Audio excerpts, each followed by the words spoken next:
ümumiyyətlə Şah İsmayılın Xətai təxəllüsünü niyə götürməsi ilə bağlı bizim əlimizdə dəlil yoxdur.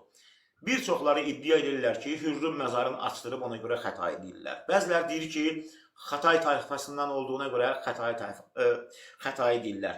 Bəziləri deyir ki, Xətai bölgəsindən olduğuna görə Xətai deyirlər. Bunların heç birinin konkret dəlili yoxdur ki, biz onu əldə tutaraq, deyək ki, buna görə Şah İsmayıl təxəllüs götürüb. Qardaş, ümumiyyətlə, orta əsrlərdə, indi müasir devirdə də şairlər özünə təxəllüs götürürlər.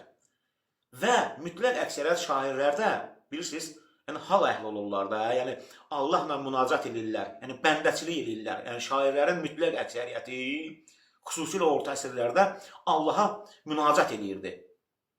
Buna görə də özlərinə əzik, həqir, fəqir kimi ləqəblər götürürlərdi. Yəni Şah İsmayıl da mürşid-i kamildir.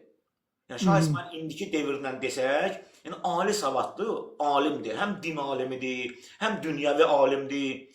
Şah İsmayıl çox təvazökar insan olub.